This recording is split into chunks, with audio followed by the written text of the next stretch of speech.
Scotland were effectively eliminated in the 7th minute of a World Cup group stage game. That's not a collapse, that's an execution. Welcome back to World Goals. Today, why Scotland's night was over before it started, the stat that exposes the real gap between these sides and what Brazil just told the rest of the tournament. 7 minutes, that's all it took.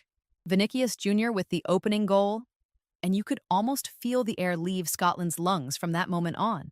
It wasn't a game that turned on a moment of bad luck or a controversial call. This was a team simply being outclassed from the first whistle. Scotland arrived at Hard Rock Stadium needing a result. They were already on the back foot coming into Matchday 3, and Brazil knew it. The Selecao pressed early, moved the ball quickly, and exploited every half second of hesitation in the Scottish defense. And then, right on the stroke of halftime, Vinícius struck again. 2 goals, 45 minutes, the same player. That's not a coincidence. That's a systematic targeting of Scotland's left side, and Scotland had no answer. Think about what that second goal does to a dressing room.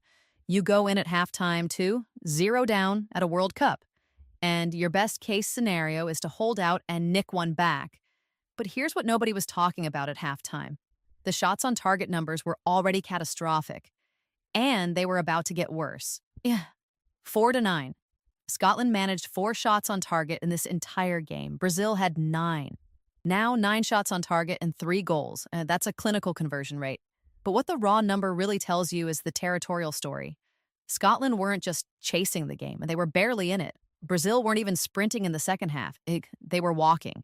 Matheus Cunha finished it off on 60 minutes, and after that, Brazil essentially turned the dial down to a comfortable cruise. They didn't need to go searching for a fourth. The job was done. And that's the most damning thing you can say about Scotland. They couldn't even provoke Brazil into a response. When a side as talented as Brazil starts playing exhibition football in the second half, and you still only manage 4 shots on target across the entire 90 minutes, that's not a performance problem. That's a structural one. Scotland's inability to create, to stretch Brazil, to make them feel even slightly threatened, it reveals a team that simply does not have the weapons to compete at this level. And here's the thing about that. It matters enormously for what comes next. Scotland's World Cup is in serious trouble. A 3-0 defeat in the group stage isn't automatically fatal. But this one feels different. This wasn't a team that fought and got punished on the counter. This was a team that looked strategically unprepared for an opponent they had weeks to study. Vinícius Júnior scoring twice in a single half should have been on every analyst's radar as a threat. Scotland couldn't stop it once. Brazil, meanwhile, have just sent a message to every team left in this tournament. Vinícius is flying, the system is fluid. They're not breaking sweat in the group stage, and that's arguably the scariest thing about them. They haven't shown their ceiling yet. The Selecao look capable of shifting gears, pressing harder, creating more.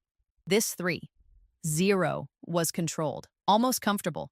If you're a knockout stage opponent watching this, you're not reassured by the scoreline. You're terrified by the manner. Scotland leave this World Cup having tested nothing. Brazil leave having proven everything they needed to, without really trying in the second half. That gap in ambition, in quality, in execution.